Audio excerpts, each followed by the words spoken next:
નમસ્કાર, હું છું એન્કર અર્પિતા પટેલ. આપ જોઈ રહ્યા છો news snap channel. News snap ચેનલમાં દર્શક મિત્રો આપનું હાર્દિક સ્વાગત છે.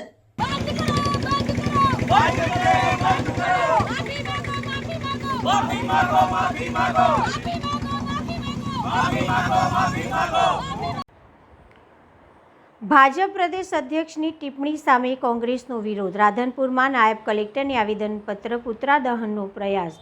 પાટણ જિલ્લાના રાધનપુરમાં ગુજરાત ભાજપ પ્રદેશ અધ્યક્ષ દ્વારા બનાસકાંઠા સાંસદ ગેનીબેન ઠાકોર પર કરવામાં આવેલી ટિપ્પણીના વિરોધમાં કોંગ્રેસ દ્વારા ઉગ્ર પ્રદર્શન કરવામાં આવ્યું હતું.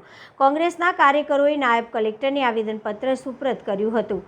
આવેદનપત્ર સુપ્રત કર્યા બાદ કોંગ્રેસના કાર્યકરોએ ભાજપ પ્રદેશ અધ્યક્ષના પુતળા દહન કરવાનો પ્રયાસ કર્યો હતો. જોકે પોલીસે તાત્કાલિક કાર્યવાહી કરી પુતળા દહન અટકાવ્યું હતું અને કેટલાક કોંગ્રેસ કાર્યકરોની અટકાયત કરી હતી. કોંગ્રેસે જણાવ્યું હતું કે ગેનીબેન ઠાકોર વિરુદ્ધની આ ટિપ્પણી ગુજરાતની જનતાની મહિલા શક્તિનું અપમાન છે. કોંગ્રેસ ભાજપ પ્રદેશ અધ્યક્ષ સામે પોલીસ ફરિયાદ દાખલ કરવામાં આવે તેવી માંગ કરવામાં આવી છે. રિપોર્ટર પંકજ સાધુ, પાટણ. જગદીશ વિશ્વકર્મા જે રિમોટ કંટ્રોલથી ચાલતા ભાજપના પ્રમુખ છે, જેઓને બોલવાનું ભાન નથી, મહિલા માટે શું બોલવું શું ન બોલવું એ એમની પક્ષની અને એમના પોતાની વિચારધારા હોઈ શકે છે.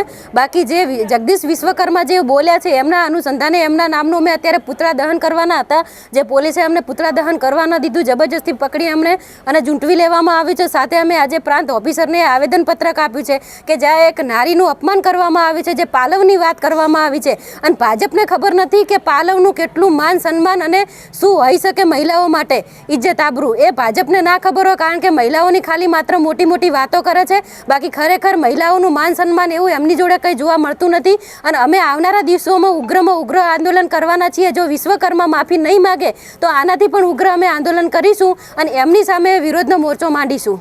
ફરિયાદની માંગ કરી છે. ફરિયાદ જે કંઈ બીએનએસની કલમ લાગુ પડતી હોય એના અનુસંધાને જે મહિલાનું એક અપમાન કરવામાં આવ્યું છે અને અભદ્ર અને વિભત્સ શબ્દમાં જે એમને પ્રયોગ કર્યો છે સાડીના પાલવનો, એને લઈ અને જો માફી નહીં માગે તો એમના ઉપર કાયદેસર રીતે કાર્યવાહી બીએનએસની જે તે કલમો લાગતી હોય એના અનુસંધાને એફઆઈઆરની માંગ કરી છે. અને એફઆઈઆર માગવામાં નહીં આવે તો અમે ઉચ્ચ કક્ષાએ જઈ અને ધરણા કે જે કંઈ પ્રોગ્રામ કરવાના થશે અમે કરીશું.